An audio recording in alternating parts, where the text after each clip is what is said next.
generation of Dan, parang gender-based pa for a long period of time yan, no? That the moms are the ones in charge and the dads don't really play an active role. But you're a modern dad. You're helping already. You're in getting involved in at least homework, doing homework after school, no? Yes, and I was also mindful not to do the homework for them. Yes. Just monitor and make sure that they're doing it. In fact, my only son gave me an important lesson. Uh, Uh, there was a project in school that he was working on, and I actually offered to help. uh-huh. And he said that he'd rather have a low grade just as long as he did it himself. Wow, galing. Yeah. So, good. Value yon. Oh, JR, how are the kids now? What preparation do these dads today? Well, the new normal is more like, we're really together here almost 24 by 7. When I say almost 24 by 7, the only time I leave the house is when it's my grocery run day, di ba? Or I need to pay certain bills that have to be paid in person and stuff Right. like that. But it's really getting used to things like this, what we're doing, Zoom meetings and actually my son just finished a mini camp. No, he attended a mini camp this weekend, which was all through Zoom. So they used several apps that I'm supposing they use Zoom and Discord.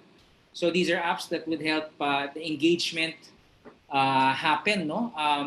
But I think the biggest change is really understanding what you need to equip your house with. Yeah. So what changes in the house? Mga your gadgets, your router, what was it that you had to Well, beat up? the first thing that we had to do was, which everything happened this week, no, is we increased the speed of our internet, no, because we realized that at any given time, when the school starts, I might be in a Zoom meeting, my wife might be in a Zoom meeting, my kids will be in a Zoom meeting, all of this happening at the same time. You have to have a bigger bandwidth, no? It's the way we look at it is whatever you're saving in your gas because you're not moving anymore. That's what you convert now to your internet. You divert it there, no? Another one is what you call this. We invested on a mesh router so that wherever in the house we have a 3-story townhouse, the level of internet speed is constant. Now, so I was able to install that last night, and it's really helpful, no. So while we were doing one session earlier, tayo Maribel with a session earlier, Bobby had this mini camp, and it was like tuloy-tuloy and no breaks, no. Dan, patulong na tayo kay JR. Marunong na siya yung how to increase the bandwidth at home. Yeah, oo. So a very important part of the learning, di ba? Yeah. We're also lucky that the school also gave a discount for this year, and first of all, no tuition fee increase, then a discount. But we had to get new computers because the computers. Desk chairs. No, that's not what we're doing with what we have. But what's important, and this is an advice to parents there, do not make your children's bedroom their classroom. You have to physically transport them to another room, whether it be the dining room or another study. Basta hindi dapat sa kwarto nila. They have to have this psychological presence that they're moving location. Right. So that they're not also, if they stay in the bedroom and they see their bed, right? Yes. So they're now in what used to be my office, my home office. So we're transporting them there. And a portion of their bedroom is now actually we're starting converting, which you're seeing right now. If you notice, I have a different background from about 3 weeks ago. This will be now my office space with Marian on another side of the room. No? So swapping of space para different lang for the children, which is important to psychologically prepare them that they are going to school. Yes. May I react also to what Dan said earlier about partnership in bringing up your kids through school. No? It's an opportunity for you to share what you're good at, actually, as a role as a parent, not to your kids. Yeah. Like for example, basically I'm better than what Marian in math and sciences. I'm the more logical person and stuff like that. But so yung pagdating sa math and sciences, usually ako yung nakatutok sa mga bata. And Filipino. So ako yung nakatutok dun sa mga bata. Marian is more of the English, yung arts. Yan naman yung kanya. Because yun naman talaga yung skill niya. At one point, Marian was even an English teacher. Wow. So, she used to teach high school, third year high school English. But of course, you have to also understand the system of the school that the school is using so that you're able to be aligned with how you teach your children. What else can parents do to prepare their kids to, well, maximize, to concentrate? Yes, just examining the impact of this quarantine and home-based learning on the psychology of children and parents. It's very important to consider it's not just the parents that are having a hard time adjusting. It's also the children. So they should both give each other some space for adjusting, especially in the beginning. Now, I was just also reflecting, it's also a lot of it may have to be time management. JR has the benefit of expanding his bandwidth and using the mesh thing. I don't know the exact term. But what about those households that don't have that capacity? So it may be really a matter of managing, like, for example, scheduling or putting some structure wherein the parents would be using it at this time, while the children would have this time if it's also a structure coming from the school. So people will have to adjust. And it's not always the case that they can afford the higher bandwidth or even multiple computers for each child. Just yesterday during the school for parents, I was talking to one of the mothers had 6 children. No? Fortunately, a few of them were already adults, so they don't need it. But even then, imagine if all of them are using the internet for their own individual purpose, whether it's studying or meetings. So it's really negotiating what time I'm going to use it, so minimize the usage, etc. So yeah, a lot of it also has to be management. So in terms of helping the children as well as the parents, is to give them a little leeway to adjust to this the new normal, because it definitely creates a stress when you're lagging in your Zoom meeting and the children are also having difficulty connecting. And I foresee a lot of friction or even conflict coming out of that. So it's really a matter of putting some sort of structure to be able to manage whatever available bandwidth you have.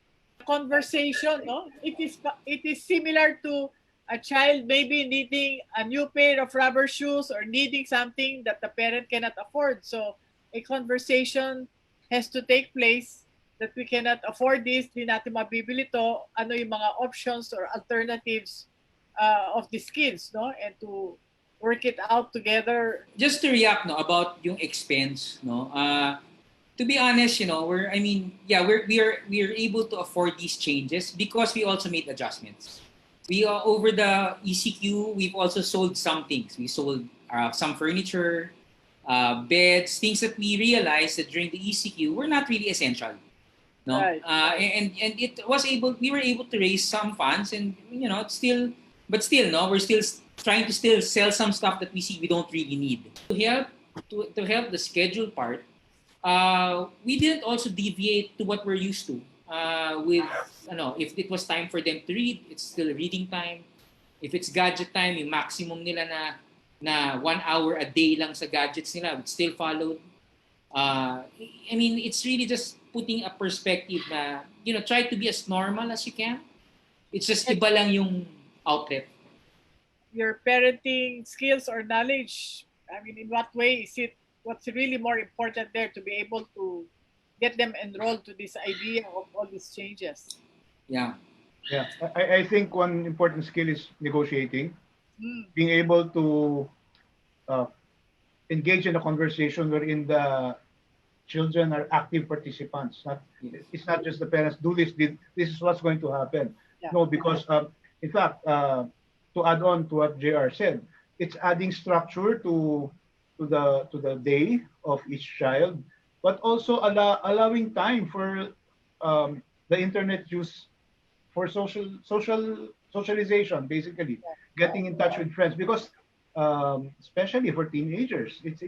It's an important need to connect with their fellow adolescents, you know. And knowing this, we can make adjustments in terms of gadget use, for example. If it's purely games, okay, that has to be really structured. School definitely has to follow the time that the school wants for the usage of gadgets or the computer. And also allot a certain time for their own personal socialization, getting in touch with friends, making cuento, whatever, and just keeping in touch so that they don't really, they don't lose touch of the social circle, which is very important for young people. Well, it's important for everyone, but more important for young people because again, just putting myself in the place of a teenager who's been cooped up in the house for several months already, it will be it's almost unthinkable to just put myself in that situation. One opportunity that you have right now is there's an opportunity to really listen to your kids. Yes. Really be mindful and put what their needs are, no? And try to see from where you are as a parent how you can actually address those needs. No, conversation, and I think that's what the good thing lang. One of the good things that came out of this lockdown, this quarantine, is that this is an opportunity for you to have a really good conversation with your children and have this time na you don't waste time driving in the car, going home and trying to rush home to your kids. Just reflecting on it. The culture, our culture, and the generic or normal role of dads is to really just after work just lounge, stay at home, and let the household run itself. Basically, and when it comes to teaching children, it's more of the responsibility of the mother. But with what's happening right now, I think the challenge for fathers is really, as JR said, to engage their children in open, honest conversation where you talk not just about things here, but also about feelings. Like talk about share your own feelings to your children. Feelings can a dad share to connect with di ba? With a grade 4 or a grade 5 kid that they know that you are available and you are I don't know. I'll just speak for myself, but it's an opportunity for you to think like a child. Diba? It's sometimes it's refreshing that you don't with your children at this age. You don't have to force yourself to prove to them that they know that you're an adult. But it's something great for them that when you spend time with them and try to play with them and try to talk to them and really close that gap, which is traditionally in our culture that the dad is the breadwinner, the dad is the ganito, he goes to work, busy, whatever. No, but right now there's an opportunity for you to show them that this is a family. Yes, the dad has a certain role, but this is a family, no? And you can easily reach out to them, and you can actually there's an excuse for you to play, diba? Just again reflecting on the context of learning, one role I think at least I played when my children were studying was dad is the know-it-all. No, if you have a question, I have the answer. I gradually grew out of that by now allowing them to discover the answers by themselves. Mm-hmm. In other words, I don't always have the answers. In fact, right. I would recommend that you find out the answer yourself. When my children were studying, wala pa namang Google noon, no? Even Wikipedia was not yet there. So they have to research, either through books, encyclopedia. The role as parents in general and fathers in particular, I think it's to allow our children to learn by themselves and just be there for assistance, for guidance, and not so much to tell them what to do or even do things for them. That is, I think, a big fault or misgiving on the part of the mindset of most parents that I have to do things for my child, especially assignments, projects. And as I said earlier, I learned that in actual experience that my son actually told me, no, I want to do this by myself. Yeah, well, first of all, no, last words about it is that dads take this opportunity. Take this opportunity to be involved with your kids, especially if you're like for me. No, my kids are. I have a junior high school and a grade schooler, but this is I see this as a great opportunity to really get to know them, to really connect with them, and because especially my son, in a few years' time, he's gonna wanna just do his own thing. So the message that I want to tell him is that even if you're about to do your own thing, I'm just here. I'll always be here if you ask for me. The same with my daughter. Ganun talaga. It's an opportunity. Well, yeah, knowing that I don't make the choices for them, allowing them to make their own choices, and them finding out, in fact, breaking their own path. It's it's fulfilling because I know that they are happy with whatever they're doing. It was their choice, it's their passion. It wasn't my dream for them. And then knowing that, I know that I kahit paano, no, have made that significant step in terms of forming my children towards the path that they want in life. Yeah. So also just to support JR in terms of his statement being an opportunity, we always talk about this effect of this quarantine being having a new normal. We can also make the new normal be that fathers are more in connection or connected, more connected with their children by making use of the time. There's a lot of time actually that we can make use of, that we can get in touch and connect even emotionally with our children. It's a very different context today because kids don't physically go to school. They're going to learn at home. No? So I guess we'll get right to it. So I guess, yeah, what do you guys think are the challenges that moms will have to face today in terms of supporting their children learning at home? Anyone want to go first? Yeah, Aiza, in our school for parents, uh, yesterday we have the school for parents. The parent said, "My child does not like to go to school," and I thought it was real physical school. The child, the 4-year-old, did not like to go to the school, meaning school online. So, sabi ng magulang, madali na dapat yung trabaho na yun because the child is at home. But you go to school, maybe in the other room, there is the laptop, and the child didn't want. So, if we listen to the child and we find out what is it about school that you don't like, or what is your what's the anxiety, or what's your worry, and then we can address it more. For example, I don't want to be on a screen, or I want to be with you.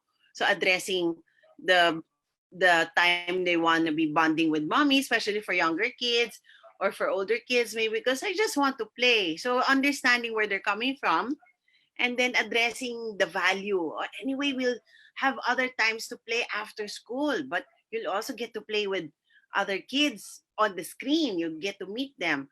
So in other words, you address, for the mommies out there who will encounter this kind of comment from your children, you can address it, but first we listen. Where are you coming from?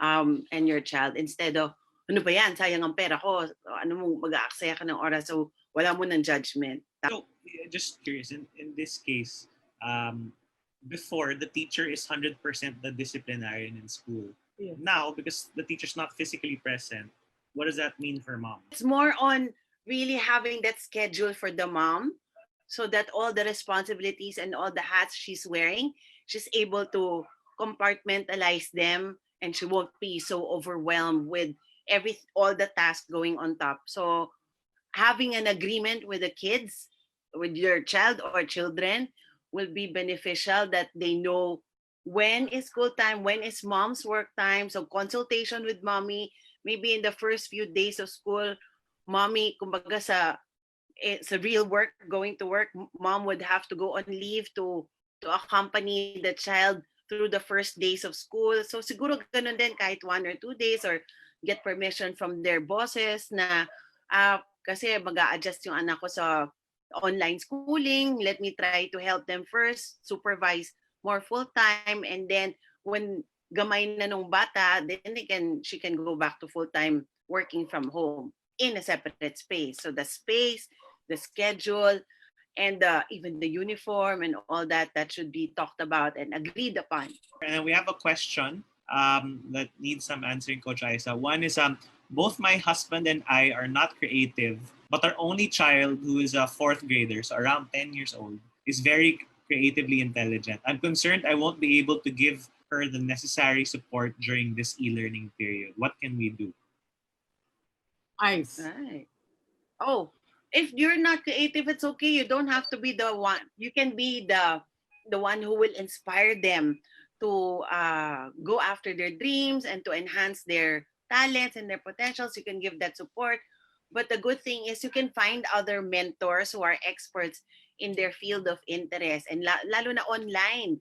There's so many available stuff. Some are even free webinars like this one that you can look into. Kasi what kind of arts, what kind of creative juices are running through it. Meron kasing performing arts, merong visual arts, merong writing, right? So they have to, you can explore with your child which one. Okay, and then trial here. Like with my daughter, she's also very creative. So we hired an uncle. An uncle helped with the painting.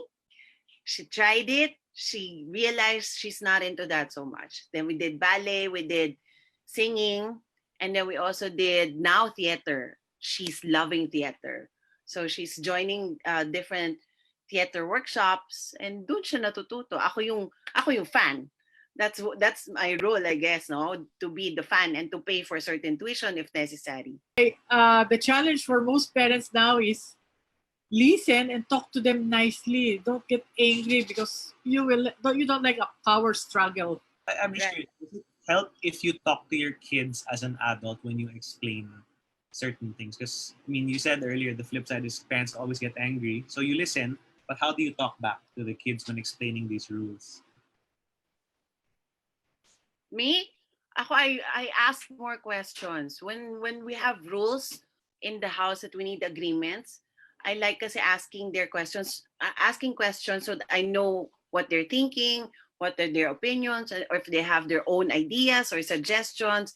And then we look at the pros and cons, and again, more asking questions. And then we come up with an agreement in a very adult-like, not so adult-like in a sense that you adjust your vocabulary depending on the age of your child. But you also don't do baby talk, especially if they're around 6-year-old already. You can be animated like me. When they were younger, I was very more animated. Now they're older. Well, so the boy is still animated, so I still use that with you. But with CEO, she's more straightforward with her language, so I adjust to her.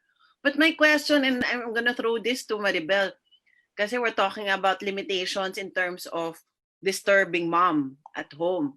What about mom disturbing the kids during class in terms of they might do, what they call it, helicoptering at home. Well, in class, oh, you listen to teacher. Oh, what are you doing? Or galingan mo, whatever exercise they're doing at home. You know what I mean? So how do we help them with that? I heard some schools told the parents, you have to be near the student. I said, depending on what age of the child. Kasi kung mga grade 7 or grade 8, wag na. Maybe you'll have to strategize yourself that you are somewhere around you can see, but hopefully the kid does not see you, because that's part of the stage now of pre-teens and teens that letting go. Yes, and talking again beforehand about what is it that you'd maybe what he'll do or what is kind of expected of him, and find out which ones he or she can do or cannot do. What are the ways in which you can, because a lot of kids have very short attention spans, and I can relate to that a lot as a child. So like, how do you address that issue, especially now because it's video? Actually, that's what the parents need to monitor this first week during class.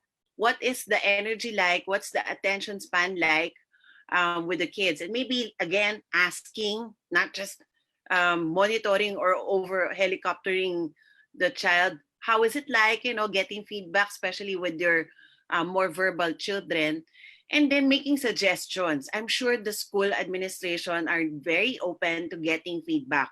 If they feel that sitting for an hour is not going to work, then maybe we can make suggestions on some ways on how they can make their learning sessions a little bit more active. Because I know I've been to workshops when I need to stand up, I need to dance, and do some exercises just to cut the monotony of full lecture. One of my nieces had a project where she was asked to vlog. Really? So How old? At 10 years old. So that's an interesting class. Because it's relevant now, right? Yeah, yeah. Yeah, and it was an active thing. So it allows the child to do a little something. I'm sure the 10-year-old would love that. I mean, me, you ask me to do a vlog, I'd say, what? With a 10-year-old, okay, I can do that. So in other words, it's really a game of patience. So as Raf said earlier, even the grown-ups are adjusting endlessly with the work from home, what's working, what's not working, 2 weeks, review again, calibrate. So same with school. So maybe one of the strong messages we have for all the moms is be kind to yourself, be kind to your children, be patient. This is not there's no precedent for this kind of learning other than distance learning, but that's mostly for the adults. But for primary school and high school, this is the first. So we're all adjusting here, and a lot of sensitivities, a lot of observations, and a lot of feedback will be crucial. So lower first your expectations on how things are gonna be done. But yeah, make some ideas on what works and what can work better. Coach Aisha was saying about asking questions is the right way to do it. Allows them to think creatively because let's face it, that classic segment of Philippine society will not ask questions but would rather dictate, no? Or copy. Yeah. Anything, the grades should represent how much they learned, how much hard work they've done, and how much they've enjoyed the subject. Not how much they've been afraid of the parents or how much they've been forced or pressured to performing well. So again, motivating our kids to reaching a certain goal, to having a goal, whether it be a numeric goal or how much fun they will have at the end of the school year. Talk to your kids so that goal will be your motivation every single time you'll have a conversation, every coachable moment, and every month maybe that you'll talk about how school is going already. I guess just to wrap up, summarize the discussion so far, a lot of listening to kids, having to be more present on discipline, having that dialogue with the school or teachers about feedback, and then be ready for the changing of the system to manage the kids. And last, to be kind to yourself because this is something everyone's going to have to learn in the next couple of months. And to listen is the tough job of parents. That's why we have our school for parents. The parenting skills are going to be more in demand of you, will be demanded of you as parents, especially how to listen, how to appreciate them, and that's what we teach in the school for parents, or there are schools that have been inviting us to give talks to the parents to precisely level up their parenting skills. Yep. There's a certain mindset there that they have to develop that wasn't required before. Yep, that's right. I love the summary, Raf. Just to add to what you summarize is maybe S's, 4 S's. So the space, create the space on where each one of you will be free to work and to study. System, so like what Raf said, the system, which includes the hardware, the broadband, the internet, the books, or what they need. Schedule, right? Have a proper schedule or that's clear for everyone. And then the silence, the time where they can be disturbed or where they need to be left alone, which includes the parents being left alone to work and focus, but the children also being left alone to, learn on their own, make mistakes if you have to, because that's really part of it. But we're there afterwards to check, where do you need support? I'm here for you. Let me know, and we listen, and we come from there. And then if anyone out there is part of an organization, school, corporation, and you guys want to set up something special for your organization, please reach out to us on Facebook or email us. Definitely there are programs and packages that can be tailor-made for what you guys need.